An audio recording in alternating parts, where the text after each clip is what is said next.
Halo anak-anak cerdas dan kreatif, apa kabar nak? Semoga semua dalam kondisi sehat ya. Kembali belajar tematik bersama Teacher Christina Simanjuntak. Sebelum mulai belajar, Teacher minta kamu berdoa dalam hati masing-masing. Doa dimulai.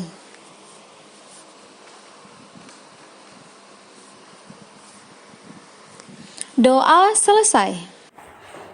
Hari ini kita akan belajar tematik tema H dengan tema Bumiku, kompetensi dasar IPA, menjelaskan revolusi bumi dan pengaruhnya. Baik anak-anak teacher, silakan dibuka buku teks kamu ya. Kita menggunakan penerbit Erlangga. Buka halaman 29. Nah, pada video pembelajaran sebelumnya, kita sudah belajar tentang rotasi bumi serta pengaruhnya terhadap kehidupan ya. Jadi tentu kamu masih ingat dan itu bisa membantu kamu untuk memahami materi tentang revolusi bumi pada video ini. Nah, tahukah kalian bahwa kota Bogor di Jawa Barat sering juga disebut kota hujan loh? Meskipun Indonesia mengalami dua musim karena terletak di daerah tropis yaitu di sekitar Khatulistiwa, yaitu musim hujan dan musim kemarau, curah hujan di setiap daerah ternyata berbeda. Kota yang sering mengalami hujan tentu memiliki curah hujan yang tinggi. Nah, ketika di Indonesia berlangsung musim hujan, menurut kamu apakah di negara tropis lainnya juga terjadi musim hujan? Atau apakah terdapat perbedaan musim antar negara-negara di dunia? Coba kamu cari tahu ya secara mandiri. Baik, silakan dibuka bukunya nak ya, halaman 29. Perubahan musim yang terjadi di Indonesia disebabkan oleh gerakan bumi mengelilingi matahari. Nah, inilah yang disebut dengan revolusi bumi. Jadi dengan kata lain, revolusi bumi adalah gerakan perputaran bumi mengelilingi matahari pada orbitnya. Kalau pada video pembelajaran sebelumnya, kamu telah belajar bahwa rotasi bumi adalah perputaran bumi pada porosnya sendiri. Nah, lalu sekarang revolusi bumi. Revolusi bumi itu adalah perputaran bumi mengelilingi matahari pada orbitnya. Gerakan perputaran bumi, yaitu yang disebut revolusi bumi, memerlukan kala atau waktu. Jadi, kala revolusi bumi adalah waktu yang diperlukan bumi untuk mengelilingi matahari. Ada yang tahu berapa hari? Ya, benar sekali nak. Bahwa waktu yang diperlukan bumi untuk mengelilingi matahari adalah 365 hari. Kala revolusi bumi digunakan sebagai perhitungan waktu yang disebut sebagai 1 tahun. Nah, untuk mempermudah perhitungan, para ilmuwan sudah menyepakati bahwa 1 tahun terdiri dari 365 hari. Lalu setiap 4 tahun sekali, 1 tahunnya itu digenapkan menjadi 366 hari. Dan itu yang dikenal dengan tahun kabisat. Tahu kan bahwa dalam 1 kali 4 tahun, di bulan Februari akan ada sebanyak 29 hari ya. Itu yang dinamakan tahun kabisat. Lalu, apakah ada pengaruh revolusi bumi dalam kehidupan manusia? Adakah ya? Pastinya ada. Mari kita perhatikan. Kamu bisa baca teks yang ada di halaman 30. Bumi berevolusi pada orbitnya yang berbentuk elips. Kamu sudah tahu ya bahwa bumi kita ini nak berbentuk bulat tetapi tepat pada kedua kutubnya dan mengalami kemiringan ya. Kemiringan bumi yang berotasi pada porosnya adalah 23,4 derajat atau bisa juga dikatakan 23,5 derajat ya. Sehingga akibatnya adalah sinar matahari yang diterima oleh bagian bumi bagian utara dan selatan itu tidak akan merata. Kemiringan bumi terhadap poros dan gerak revolusi bumi, inilah yang mengakibatkan terjadinya gerak semu tahunan matahari.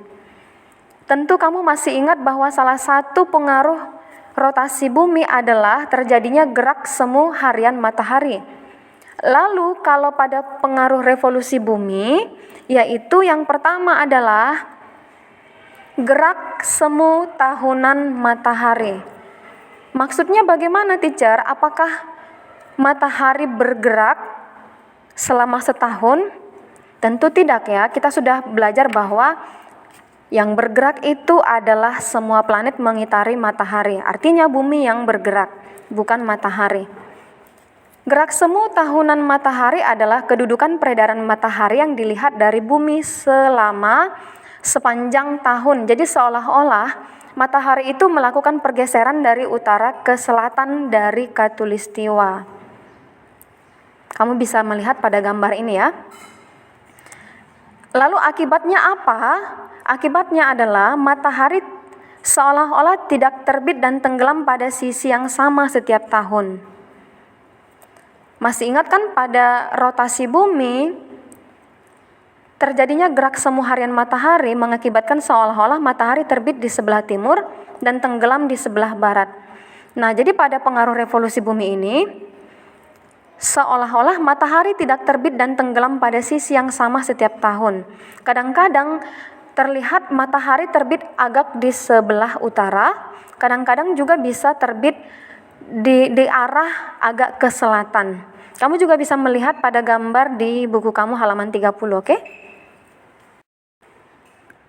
Nah, kemudian pengaruh revolusi bumi lainnya adalah perbedaan lamanya siang dan malam. Mari ingat kembali bahwa pengaruh rotasi bumi salah satunya adalah terjadinya siang dan malam. Nah, lalu akibat revolusi bumi mengelilingi matahari yaitu adanya perbedaan lama siang dan malam. Artinya adalah tidak semua bagian daerah di bumi mengalami lama siang dan malam. Bisa kamu lihat pada gambar berikut. Ketika di bulan Desember, kemiringan belahan bumi utara menjauh dari matahari, sehingga akan mengalami siang lebih pendek dan malam terpanjang. Kemudian, karena kemiringan belahan bumi selatan mendekati arah matahari, sehingga pada daerah di belahan bumi selatan akan mengalami siang terpanjang dan malam hari terpendek. Nah, seperti itu nak ya.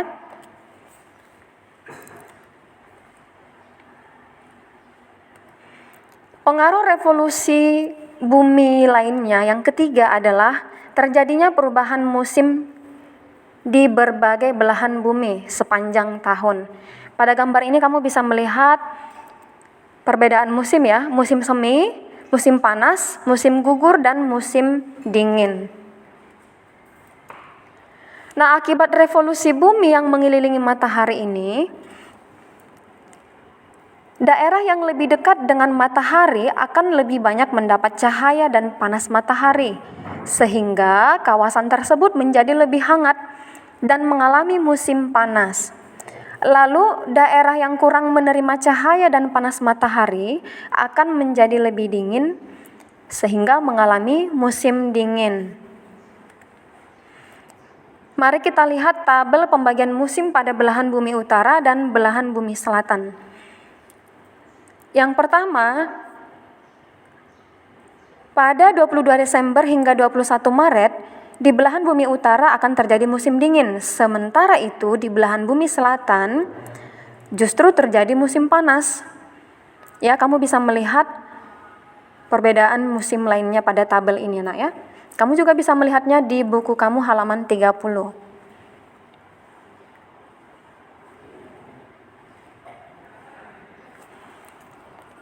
Lalu bagaimana dengan pembagian musim di berbagai belahan bumi termasuk di Indonesia negara kita? Mari kita lihat buka buku kamu halaman 44.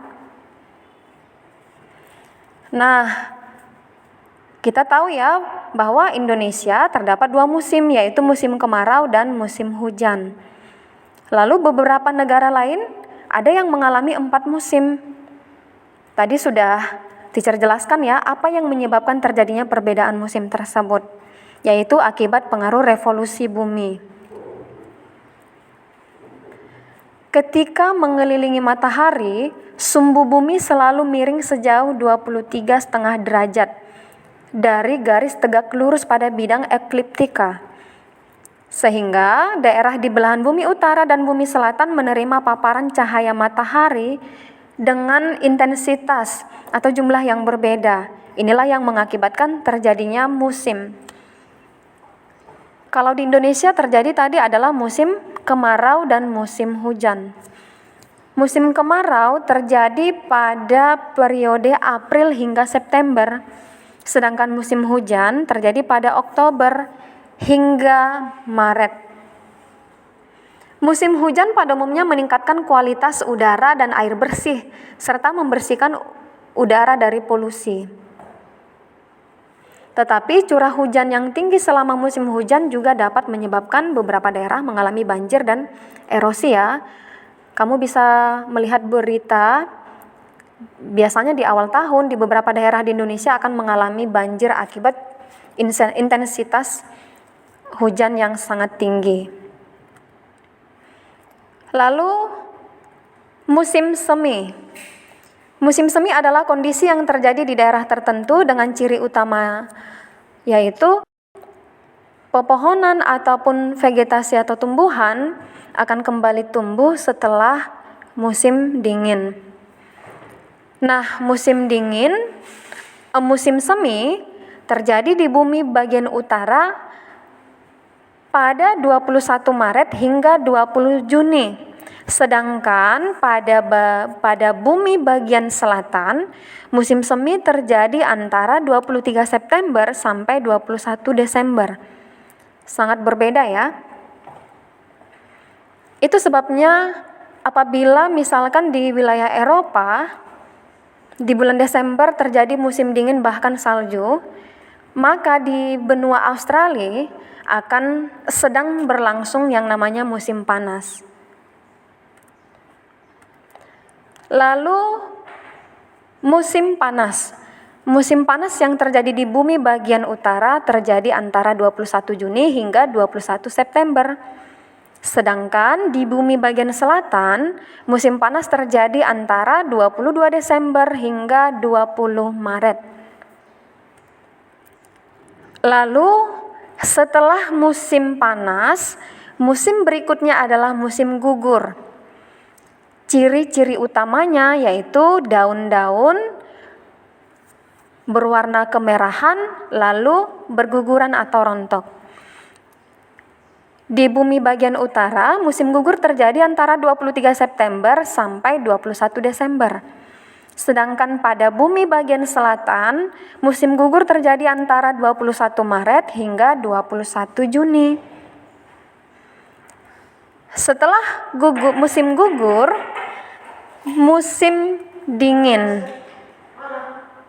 Nah, musim dingin terjadi pada 22 Desember hingga 20 Maret, itu pada belahan bumi utara. Sedangkan di belahan bumi selatan berlangsung dari 21 Juni sampai 22 September. Pada musim dingin ini, suhu udara turun drastis ya. Bahkan di beberapa negara akan mengalami turun salju. Baik anak-anak teacher, sampai di sini sudah cukup paham ya. Jadi pada video ini teacher memaparkan ada 3 pengaruh revolusi bumi. Kamu bisa mencari tahu lebih banyak lagi tentang pengaruh revolusi bumi pada kehidupan. Nah, untuk menambah wawasan kamu, teacher minta kamu mengerjakan soal Ayo Berlatih halaman 47, nomor 2 dan 3. Tuliskan jawaban kamu dengan rapi, gunakan pena hitam, dan selalu mengirim tugas secara tepat waktu. Demikian pembelajaran kita hari ini. Tetap semangat, rajin membaca buku, jaga kesehatan. God bless you, bye-bye.